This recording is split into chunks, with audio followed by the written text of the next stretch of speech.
आता लवकरच आषाढी एकादशी आहे बघा.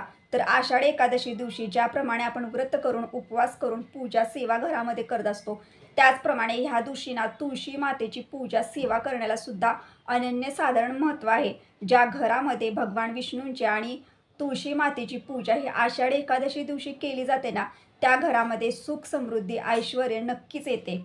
आजच्या व्हिडिओमार्फत मी तुम्हाला आषाढी एकादशी दिवशी आपल्याला तुळशी मातेची पूजा कशी करायची आहे बघा.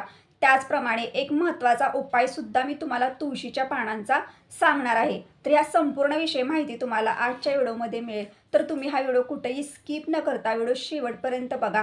तुम्ही जर माझ्या चॅनलवर नवीन असाल तर चॅनल लाईक करा, शेअर करा, नक्की सबस्क्राईब करा. चला आता व्हिडिओला सुरुवात करूया. सर्व स्वामी सेवेकरांना श्री स्वामी समर्थ. तर तुमचं प्रियालयस या चॅनलमध्ये अगदी मनापासून स्वागत आहे. एकादशी दिवशी ना तुळशी मातेत सुद्धा निर्जली उपवास असतो, म्हणजे निर्जली व्रत असतं. यासाठी ना आषाढी एकादशी दिवशी ना चुकोनी आपल्या तुळशी मातेला जल अर्पण करायचं नसतं. तर आता तुळशी मातेची मग पूजा किंवा सेवा आपण कशी करायची आषाढी एकादशी दिवशी? कारण आषाढी एकादशी दिवशी ना आपल्याला तुळशी मातेची पूजा, सेवा ही करावीच लागते. कारण जेवढा महत्त्व ना विठ्ठल रुक्मिणीची सेवा, पूजा करण्याला आहे ना या दिवशी, तेवढंच महत्त्व ना तुळशीला आहे. तर पहिल्यांदा सकाळच्या वेळेला तुम्हाला सांगते की तुळशीची पूजा कशी करायची. अंघोळ झाल्यानंतर ना आपल्याला तुळशीची पूजा लगेच करायची आहे. अशा वेळेला आपल्याला तुळशीची पूजा करायची नाही की आपण फळाहार घ्यायचा आहे, स्वतः काही पदार्थ उपवासाचे खायचे आणि त्यानंतर तुळशीची पूजा करायचं, असं करायचं नाही. तुम्हाला निर्जली राहूनच तुळशीची पूजा करायची. म्हणजे कसं, सकाळच्या वेळेला आपण काही पदार्थ खात नाही, तुम्ही चहा घेऊ शकतात किंवा तुम्ही साधं पाणी वगैरे घेऊन जरी तुळशी मातेची पूजा जाऊन केली तरी सुद्धा चालेल. पण आपल्याला कोणतेही पदार्थ म्हणजे उपवासाचे पदार्थ खाऊन तुळशीची पूजा सकाळी करायची नाही आषाढी एकादशी दिवशी. या गोष्टींची काळजी घ्या. आता त्यानंतर बघा, प्रत्येकाच्या अंगणामध्ये एक छोटंसं तुळशीचं वृंदावन असतं किंवा काहींच्या अंगणामध्ये बघा एक कुंडी असते आणि त्याच्यामध्ये आपण तुळशीचं रोप लावलेलं असतं. तर तिथं जायचं, जे आजूबाजूचा जो पाळा-पाचोळा असतो बघा, जी काही पानं पडलेले असतात किंवा काही कचरा वगैरे असेल तर तो साफ करायचा. असं नाही की तुळशीला हे करताना तुळशीला आपल्याला स्पर्श करायचा नाही. आजूबाजूचं साफसफाई करून घ्यायची. त्या अंगणामध्ये आपल्याला नकळत थोडं थोडं पाणी मारायचं आहे, जिथं आजूबाजूला मारायचं आहे पाणी बघा. त्यानंतर एक छोटीशी रांगोळी तुळशीजवळ, तुळशी वृंदावनाजवळ आपल्याला काढायची आहे. साहित्य कोणतं लागणार आहे तर तुम्हाला ना हळदी कुंकू घ्यायचं आहे, थोड्याशा अक्षता बनवून घ्यायच्या आहेत. तुमच्याकडे जर फूल असेल तर ते एखादं फूल तुम्ही घेऊ शकता ताटामध्ये. त्यानंतर तुम्हाला अगरबत्ती घ्यायची आहे, दिवा घ्यायचा आहे एक आणि धूप घ्यायचा आहे लावून. त्यानंतर बघा, आता तुळशीची पूजा करताना आपल्याला तुळशीमध्ये तुपाचा दिवा लावायचा आहे. एक छोटासा दिवा घ्या, त्याच्यामध्ये 2 वातींची 1 वात करा, त्याच्यामध्ये शुद्ध गाईचं तूप आवर्जून टाका आणि तुळशीजवळ दिवा लावायचा आहे. पूजा करताना आपल्याला पहिल्यांदा काय करायचं, तर पहिल्यांदा आपल्याला दिवा, धूपारती सर्व लावून घ्यायचं. एक दिवा घ्यायचा जो तुळशीच्या साईडला ठेवायचा आहे. हे करत असताना तुम्हाला काही गोष्टींची काळजी घ्यायची आहे. तुळशीला स्पर्श करायचा नाही, तुळशीला धक्का लावायचा नाही, लांबून सर्व हे करायचं आहे. साईडला तुम्हाला दिवा लावून ठेवायचा आहे तुपाचा. त्यानंतर लांबूनच आपल्याला बघा तुळशीला हळदी कुंकू व्हायचं आहे, लांबूनच. त्यानंतर थोड्याशा अक्षता सुद्धा तुळशीच्या, म्हणजे जे तुळशीचं वृंदावन असतं ना त्याच्यामध्ये ठेवायचं आहे साईडला तुम्हाला. त्यानंतर आपल्याला काय करायचं आहे, तर तुमच्याजवळ जे फूल असेल ते फूल आपल्याला त्या तुळशीच्या वृंदावनामध्ये, म्हणजे जी माती असते ना मध्ये कुंडीमध्ये बघा, जी माती असते जिथं आपण तुळशीचं रोप लावलेलं असतं, तर त्या मातीच्या साईडला आपल्याला एक फूल लांबून ठेवायचं आहे इथे. त्यानंतर दिवा जो लावून घेतलेला असतो तुम्ही, तो दिवा आणि तुमच्या हातामध्ये जे धूप असतं ते सर्व तुळशी मातेला मनोभावे ओवाळून घ्यायचं आहे बघा. पूर्ण तुम्हाला, म्हणजे आपण जसं ओवाळतो घंटानाद वगैरे करून तसं ओवाळून घ्यायचं आहे. तुळशीला नमस्कार करायचा आहे, तुमची जी इच्छा असेल ती तुळशीला बोलायची आहे आणि अगदी मनोभावे नमस्कार केल्यानंतर बघा तुळशीला तुम्हाला प्रदक्षिणा घालायच्या आहेत. तर तुळशीला तुम्ही प्रदक्षिणा जर तुमच्या इथं घालणं शक्य असेल तर तिथं तुम्ही प्रदक्षिणा घालू शकता. 7 किंवा 11 संख्येमध्ये तुळशीला आपल्याला प्रदक्षिणा घालायचं आहे. त्या ठिकाणी उभारून आपल्याला हात जोडून तुळशीजवळ ओम नमो भगवते वासुदेवाय नमः, ओम नमो भगवते वासुदेवाय नमः या मंत्राचं 11 वेळा नामस्मरण करायचंय. अशी पूजा तुम्हाला तुळशीची त्या दिवशी करायची आहे. पूजा करताना तुळशीला चुकूनही धक्का लावायचा नाही, तुळशीला जल अर्पण करायचं नाही. या दिवशी तुळशीचा निर्जली उपवास असतो, यासाठी या गोष्टी आपल्याला करायच्याच असतात. खूप लोक ह्या चुका करतात. खूप लोक असं करतात की तुळशीची पूजा करायची म्हणजे तुळशीला जल अर्पण करतात, तुळशीला स्पर्श करतात. आणि तुम्हाला एक सांगते की आषाढी एकादशी दिवशी तुमच्याकडनं ही चूक होऊ नये ह्यासाठी मी तुम्हाला सांगते की कधी सुद्धा अशा चुका करू नका, कारण काही वेळेला आपण एवढं व्रत करतो, एवढ्या सेवा करतो आणि आपल्याला अशा गोष्टी माहिती नसल्यामुळे आपण केलेल्या सेवेचं, व्रताचं आपल्याला फळ कधीच मिळत नाही. यासाठी आवर्जून ह्या गोष्टींची काळजी घ्या. अशी तुम्ही पूजा घरामध्ये सकाळी तुळशी मातेची करू शकता. तिन्हीसांच्या वेळेला सुद्धा बघा, तुळशी मातेला आपल्याला दिवा धुपारती ओवाळायचा आहे नेहमीप्रमाणे आणि तुपाचा एक दिवा तिथे लावायचा आहे, नमस्कार करायचा आहे. पदार्थाचा नैवेद्य अर्पण करायचा नाही, सकाळी पण नाही आणि संध्याकाळी पण नाही. ना की साखरेचा नैवेद्य अर्पण करायचा, ना की दूध साखरेचा नैवेद्य अर्पण करायचा आहे, ना की एखाद्या फळाचा नैवेद्य अर्पण करायचा. त्या दिवशी आपल्याला तुळशीला नैवेद्यच अर्पण करायचा नाही. तुम्ही देवघरामध्ये फळाचा किंवा उपवासाच्या पदार्थाचा नैवेद्य नक्की अर्पण करू शकता, फक्त तुळशी मातेला अर्पण करायचं नाही. आता अशी तुम्हाला पूजा सेवा आषाढी एकादशी दिवशी करायची आहे बघा. आता आपल्याला महत्त्वाचा उपाय कोणता करायचा आहे बघा. हा उपाय नक्की करा न चुकता. प्रत्येक व्यक्तीला मी सांगते की हा उपाय तुम्ही तुमच्या घरामध्ये करा. कारण हा उपाय का करायचा आहे तर बघा, काही वेळेला ना आपली एखादी इच्छा असते, खूप कठीणातली कठीण इच्छा असते, जी पूर्णच होत नाही.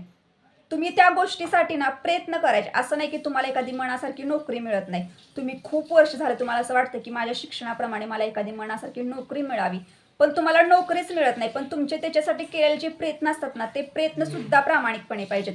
असं नाही की तुम्ही घरात नुसतं बसणार आणि मला नोकरी मिळू द्या असं जर म्हटलं तर तुम्हाला ती नोकरी कधीही मिळणार नाही. तर तुमचे प्रयत्न जेवढे प्रामाणिक असतील ना, तेवढंच तुम्हाला ह्या उपायाचा अनुभव येणार आहे. किंवा एखाद्या व्यक्तीला असं वाटतं बघा, माझं स्वतःचं एखादं घर असावं, छोटं तरी घर असावं, पण ते माझं स्वतःच असावं अशी तिची इच्छा असते. यासाठी सुद्धा तुम्ही उपाय करू शकता. पण तुमचे कष्ट सुद्धा तेवढे प्रामाणिक पाहिजेत की तुम्ही कष्ट करून पैसा कमवत असणार, तो पैसा तुमच्या घरामध्ये पुरवठ येईल आणि बचत सुद्धा होईल बघा. यासाठी तुम्ही हा उपाय करू शकता. जितके तुम्ही उपाय करताना तितकेच तुमचे प्रयत्न, तुमचे कष्ट प्रामाणिक असले तरच तुम्हाला त्या उपायाचा अनुभव येणार आहे. आणि उपाय करत असताना मनामध्ये सकारात्मक विचार ठेवायचे आहेत बघा. आणि हा उपाय केल्यानंतर माझी कामं नक्कीच होतील, हा एक विश्वास मनामध्ये ठेवायचा आहे आणि कष्ट करत राहायचं आणि प्रामाणिक काम करायचं आहे.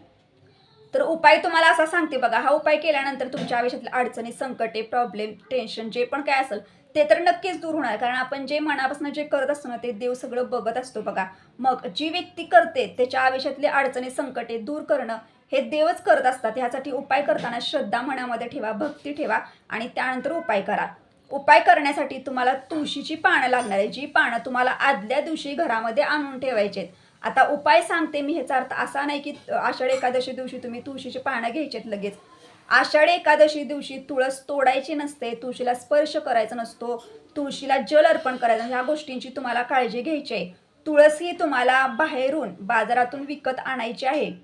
जर तुम्हाला आदल्या दिवशी जर तुमच्या घरामध्ये बघा, अंगणामध्ये आपल्या कधी कधी ना खूप अशा तुळशी वृंदावन जे असतं ना, ते खूप जास्त प्रमाणात फुललेलं असतं, त्यामुळे खूप तुळशीचे पानं असतात. तर तुम्ही आदल्या दिवशी म्हणजे आषाढी एकादशीच्या आदल्या दिवशी तुम्ही तुमच्या घरातल्या एखाद्या दादांना वगैरे सांगून ती तुळशीची पानं घरामध्ये काढून घेऊ शकतात. महिलांनी तुळशीची पानं तोडायची नसतात, यासाठी मी तुम्हाला सांगत आहे. तुम्ही ते तुळशीची पानं आदल्या दिवशी घरामध्ये आणून वगैरे ठेवू शकता व्यवस्थित, की जी चुकणार नाहीत अशी काळजी घेऊन तुम्ही आदल्या दिवशी ठेवू शकता. आणि जरी तुम्हाला तुमच्या घराची इथं जर नसतील तर तुम्ही बाजारातून विकत आणा आषाढी एकादशी दिवशी आणि हा उपाय करू शकता. तर तुळशीची पानं ना तुम्हाला उपाय करण्यासाठी ना 1000 तुळशीची पानं लागणार आहेत. तुम्हाला जर 1000 तुळशीची पानं मिळणं शक्य असेल तर आवर्जून घ्या. नसतील शक्य तर तुम्हाला एक जरी तुळशीचं पान मिळालं तरी सुद्धा तुम्ही हा उपाय घरामध्ये करू शकता. दिवा धूप आरती सर्व लावून घ्यायचं. बसण्यासाठी आपल्याला आसन घ्यायचं आहे. तुमच्या घरामध्ये म्हणजे तुम्हाला जेवढी तुळशीची पानं मिळाली ती आपल्याला एखाद्या तामणामध्ये घ्यायची आहेत बघा. स्वामींना मुजरा करायचा आहे आणि आपल्याला उपाय करायचा आहे. आता पहिल्यांदा तुम्हाला सांगते की जे तुळशीपत्र असतात ना, त्याच्यावरती आपल्याला सेवा करायची आहे आणि ते तुळशीपत्र अर्पण करायचं असतं विठ्ठल रुक्मिणीला. तर आता तुमच्या घरामध्ये विठ्ठल रुक्मिणीची जर मूर्ती नसेल तर तुमच्या घरामध्ये बाळकृष्णांच्या मूर्तीला सुद्धा तुम्ही अर्पण करू शकता. बाळकृष्णाची मूर्ती ही प्रत्येकांच्या देवघरामध्ये नक्कीच असते बघा. तरी सुद्धा सांगते, जरी बाळकृष्णांची मूर्ती नसेल काही कारणांमुळे, जर तुमच्या घरामध्ये भगवान विष्णूंची मूर्ती असेल तर भगवान विष्णूंच्या मूर्तीला अर्पण करा. भले भगवान विष्णूंची पण मूर्ती नाही, पण आपल्या स्वामींचा फोटो किंवा मूर्ती तरी आहे ना. आपले स्वामी महाराजच हे ब्रह्मांडाचे ब्रह्मांड नायक आहेत, सर्व देवांचा अवतार हे स्वामी महाराज आहेत साक्षात बघा. यासाठी आवर्जून सांगते की स्वामींच्या फोटोला जरी तुम्ही ही तुळशीपत्र अर्पण केले ना आषाढी एकादशी दिवशी तरी सुद्धा चालेल. तरी सुद्धा तुम्हाला विठ्ठल रुक्मिणीचा एक कृपाशीर्वाद मिळेल बघा. कारण आपले स्वामी हे साक्षात ब्रह्मांड नायक आहेत. तर आपल्याला मुजरा वगैरे करायचा आहे आणि त्यातलं जे तुळशीचं पत्र म्हणजे तुळशीचं पान आहे ते आपल्या उजव्या हातामध्ये घ्यायचं आहे बघा.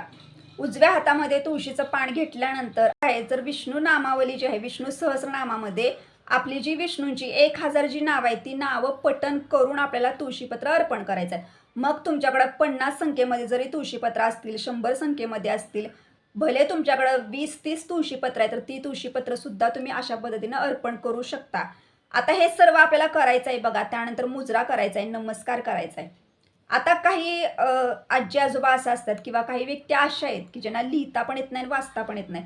तर अशांनी कसं पठण करायचं? तर अशांनी हा उपाय करताना ना ओम नमो भगवते वासुदेवाय नमः, ओम नमो भगवते वासुदेवाय नमः ह्या मंत्राचं नामस्मरण करत करत सुद्धा तुम्ही एक एक तुळशीपत्र अर्पण करू शकता. आषाढी एकादशी दिवशी असा सुद्धा तुम्ही उपाय किंवा सेवा घरामध्ये करू शकता.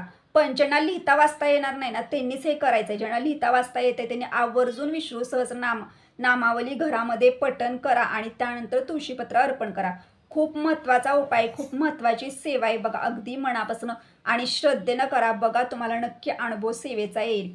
आणि आषाढी एकादशी दिवशी तुळशीला अनन्यसाधारण महत्त्व आहे. ज्या घरामध्ये असा उपाय केला जातो त्या घरामध्ये नक्कीच प्रगती होते. त्या घरामधील प्रत्येक व्यक्तीला प्रत्येक कामामध्ये यश येते आणि कठीणातली कठीण इच्छा सुद्धा त्या व्यक्तीची पूर्ण होते.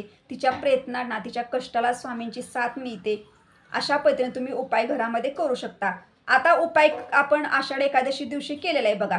तर आषाढी एकादशी दिवशी ते दिवसभर जी तुळशीपत्र असतात ना, जे आपण अर्पण केले असतात ते देवघरामध्ये तशीच ठेवायचे. संध्याकाळी रात्री आपल्याला काढायचे नाहीत. रात्रभर ती तिथं तशीच ठेवायचे आहेत. दुसऱ्या दिवशी म्हणजे द्वादशीला आपण जेव्हा देवपूजा करतो बघा तेव्हा ती तुळशीची पत्र काढून घ्यायची आहेत.